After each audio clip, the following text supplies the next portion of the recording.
الحمد لله وكفى وسلام على عباده الذين اصطفى لا سيما على سيد الرسل وخاتم الأنبياء.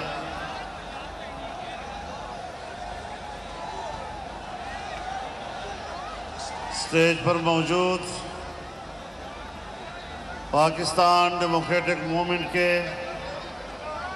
قائدین، قومی زعماء، زندہ دلان لاہور، اس اجتماع میں شریک بزرگان ملت، میرے دوستوں، بھائیوں اور بہنوں، آج لاہور میں اس فقید المثال اجتماع کے انعقاد پر میں پی ڈی ایم میں شامل جماعتوں کے کارکنوں اور اس میں شامل ملک کے عوام کو مبارکباد پیش کرتا ہوں۔ آج مینار پاکستان کا میدان تنگی داماں کی شکایت کر رہا ہے اور اس میدان سے باہر لاہور کی شاہراہیں انسانی سمندر کی موجوں سے ہو رہی ہے۔ میں سلام پیش کرتا ہوں آپ کے جذبے کو، آپ کے ولولے کو، اور سن 1940 کے قرارداد کے بعد آج اسی میدان میں مینار پاکستان کے سائے تلے آپ جس عزم اور جس عہد کی تجدید کر رہے ہیں، انشاءاللہ آنے والے مستقبل کے لیے یہ سنگمیل ثابت ہوگا انشاءاللہ العزیز۔ میرے دوستو، جب پچھلے سال لاہور کی شاہراہوں سے ہمارا آزادی مارچ گزر رہا تھا تو آپ نے، زندہ دلان لاہور نے ساری رات استقبال میں کھڑے گزاری تھی۔ آپ کا مجھ پر قرض ہے اور آج کے لاہور کے اس عظیم اجتماع کی وساطت سے میں دل کی گہرائیوں سے آپ کا شکریہ ادا کرتا ہوں۔ آج بھی میرا دل آپ کے اس جذبے کی قدر اور اس کے شکریہ کے احساس سے معطر ہے، اور انشاءاللہ یہ رشتہ ہمیشہ قائم اور دائم رہے گا۔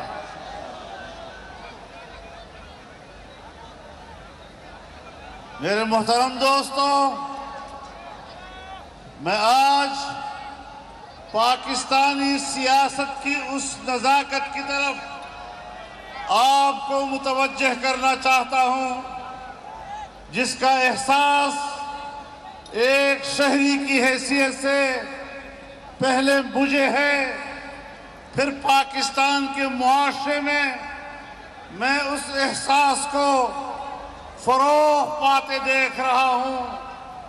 گوجرانوالہ کے جلسے سے لے کر ملک کے تمام بڑے شہروں میں عوام کی بے پناہ شرکت کے ساتھ ہونے والے اجتماعات، اور آج یہاں لاہور میں یہ فقید المثال اجتماع، اس سے مجھے کچھ احساسات ہو رہے ہیں کہ اگر یہ سلسلہ جاری رہتا ہے اور پاکستان کے اوپر ایک ناجائز حکومت مسلط رہتی ہے اور اس ناجائز حکومت کے لیے اسٹیبلشمنٹ نے جو دھاندلی کی تھی اس ناجائز اقتدار کے لیے، انہوں نے جو ایک گندا کردار ادا کیا تھا، ناجائز اور غیر آئینی کردار ادا کیا تھا، اس کے زخم اب گہرے ہوتے چلے جا رہے ہیں، اور میں خطرہ محسوس کر رہا ہوں کہ کہیں آنے والے دنوں میں ہمیں وہ حالات نہ دیکھنے پڑے جہاں اسٹیبلشمنٹ بمقابلہ پاکستانی عوام کے نظر آئے اور ایک دوسرے کے آمنے سامنے کھڑے ہو جائے۔ یہ بڑے تشویشناک حالات ہوں گے۔ میں آج متنبہ کرنا چاہتا ہوں، میں آج اپنی دفاعی قوت کو اور اس کی قیادت کو متوجہ کرنا چاہتا ہوں، میں آج اسٹیبلشمنٹ کو متنبہ کرنا چاہتا ہوں کہ اپنے عوام کے مقابلے کے سامنے سے ہٹ جائیے، عوام کو اپنا راستہ دیجیے، عوام کو اسلام آباد پہنچنے دیجیے۔ پارلیمنٹ عوام کا ہے، طاقت عوام کی ہوگی، حکومت عوام کی ہوگی، دھاندلی کا نظام نہیں چلے گا۔ میرے محترم دوستو،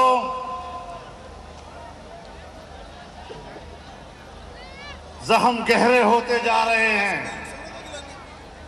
احساسات میں غصے اور ناراضگی کا عنصر بڑھتا چلا جا رہا ہے، اور ہم خیر خواہی کی بنیاد پر سمجھتے ہیں کہ ہمیں ایک قوم کی طرح رہنا چاہیے۔ پاکستان ہے تو پاکستان پاکستانی عوام کا نام ہے، اسی عوام میں سے ادارے بنتے ہیں، اسی عوام میں سے عدلیہ بنتی ہے، اسی عوام میں سے پارلیمنٹ بنتی ہے، اسی عوام میں سے فوج بنتی ہے، اسی عوام میں سے دفاعی قوت بنتی ہے۔ اگر ادارے ایک دوسرے کے مقابلے میں آتے ہیں، عوام کے حقوق پر ڈاکہ ڈالا جاتا ہے، تو پھر یہ قومی یکجہتی کبھی بھی برقرار نہیں رہ سکتی۔ اور آنے والے دنوں میں اس پاکستان کے اندر ایک انارکی دیکھ رہا ہوں۔ ہمیں انارکی کی طرف جانے سے پہلے حالات کو سنبھال لینا چاہیے۔ آج یہ سارے اجتماعات، یہ تحریک، یہ جدوجہد، یہ پاکستان میں آزاد جمہوری فضاؤں کے قیام کے لیے ہو رہی ہے، پاکستان کو مستحکم بنانے کے لیے ہو رہی ہے۔ اور جب اسی مینار پاکستان کے مقدس مقام پر قرارداد پاس کی گئی تھی، تو ایک ایسے مملکت کے تصور کے ساتھ تھی کہ ایک طاقتور اسلامی ملک جو امت مسلمہ کی قیادت کرتا نظر آئے، جو دنیا بھر کے مسلمانوں کی آواز بنتا نظر آئے، جو دنیا بھر کے مظلوموں کی آواز بنتا نظر آئے، جو دنیا بھر کے انسانی حقوق کی بات کرتا ہوا نظر آئے۔ لیکن آج 72 سال گزرنے کے بعد اسٹیبلشمنٹ کی بالادستی کے نتیجے میں ہمارا ملک ایک غلام ملک کی طرح نظر آ رہا ہے۔ ہم اپنی آزادی کھو بیٹھ رہے ہیں۔ آئیے عہد کریں کہ ہم نے اس ملک کو آزاد رکھنا ہے، اس ملک کو عالمی اسٹیبلشمنٹ سے آزاد رکھنا ہے۔ ہم نے اپنی فوج کو ان کے دباؤ سے نکالنا ہے، ہم اپنے عوام کو، اپنی عدلیہ کو ان کے دباؤ سے نکالنا ہے۔ ایک آزاد قوم کی طرح ہم نے دنیا میں اپنی شناخت پیدا کرنی ہے، اور اس حوالے سے ہم آج محسوس کر رہے ہیں کہ وہ کشمیر جو 73 سال تک انڈیا اس کشمیر کو ہڑپ کرنے کی جرات نہیں کر سکا، آج ہندوستان نے کشمیر کو ہڑپ کر دیا، اس پر قبضہ کر دیا۔ اس کی دو وجوہات ہو سکتی ہیں، یا عمران کی حکومت نے پاکستان کو اتنا کمزور کر دیا ہے کہ ہم کشمیر کا تحفظ نہیں کر سکے ہیں، یا یہ کہ پھر عمران خان نے کشمیر کا سودا کیا ہے۔ کشمیر کو بیچا ہے، انڈیا کے ہاتھ بیچا ہے۔ اور آج اگر وہ مگرمچھ کے آنسو بہا رہا ہے تو میں بتا دینا چاہتا ہوں کہ کشمیر کو 3 حصوں میں تقسیم کرنے کے فارمولے الیکشن سے پہلے وہ نہیں دیتا رہا۔ کیا مودی کے الیکشن سے پہلے وہ دعائیں نہیں دے رہا تھا کہ خدا اس کو کامیاب کرے، اور اگر وہ کامیاب ہو گیا تو کشمیر کا مسئلہ حل ہو جائے گا؟ سو وہ کامیاب ہوا، اور اس کی نظر میں کشمیر کا حل یہ کہ آج ہم کشمیر پر ہندوستان کے ناجائز قبضے کو قانونی حیثیت دے رہے ہیں۔ میرے محترم دوستو، ہم کشمیریوں کو آزادی نہیں دلا سکے، ہم ان کو جمہوریت نہیں دے سکے، ہم ان کو معیشت نہیں دے سکے، ہم ان کو دین اسلام نہیں دے سکے، ہم کچھ بھی نہیں دے سکے۔ کس بنیاد پر ہم نے 73 سال کشمیریوں کے خون پہ سیاست کی، ان کی عورتوں اور ماؤں کے عزت و ناموس پہ ہم نے سیاست کی؟ کس حوالے سے؟ میرے دوستو، میرے بھائیوں، تمام زعماء نے آپ کے سامنے اس ملک کی صورتحال بیان کی۔ پاکستان کے 72 سالوں میں پاکستان کا اسٹیٹ بینک بیان دے رہا ہے کہ پاکستان کی تاریخ میں پہلی مرتبہ ہمارا بجٹ 0 سے نیچے چلا گیا ہے، سالانہ ترقی کا تخمینہ 0 سے بھی کم ہو گیا ہے۔ معیشت کی یہ ابتری کہ آج غریب بے روزگار ہے، مہنگائی نے اس کی کمر توڑ دی ہے، اس کی قوت خرید کو ختم کر دیا ہے۔ نوجوان کو جو ایک سبز باغ دکھائے گئے تھے، آج اس کے مستقبل کو تاریک بنا دیا گیا ہے، اس کو بے روزگار بنا دیا گیا ہے۔ تمام سرکاری اداروں سے 30 لاکھ سے زیادہ ملازمین برطرف کر دیے گئے ہیں، ادارے کھوکھلے ہو چکے ہیں، دیوالیہ ہو چکے ہیں، ملک چل نہیں رہا ہے۔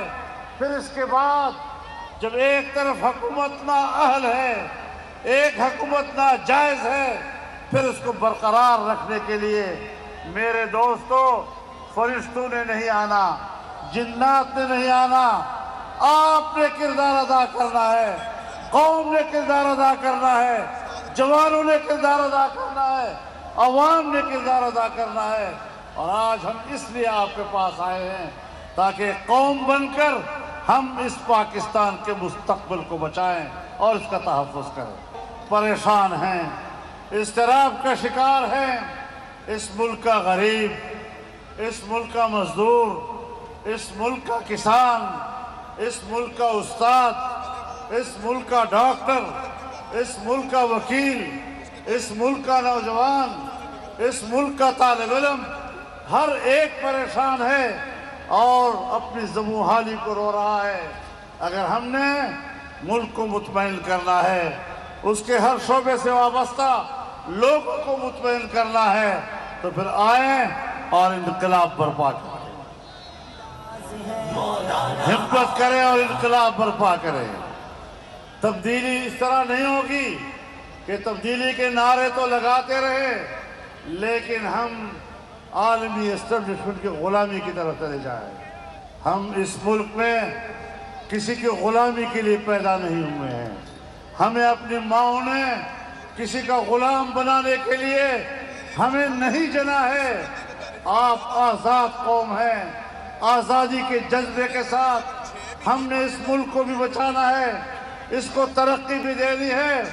مجھ سے پوچھا گیا ایک انٹرویو میں کہ عمران خان بھی کہتا تھا کہ دھاندلی ہوئی ہے، اور وہ بھی دھرنا دے رہا تھا، اور آپ بھی کہتے ہیں کہ دھاندلی ہوئی ہے، اور آپ بھی دھرنے دے رہے ہیں، دونوں میں کیا فرق ہے؟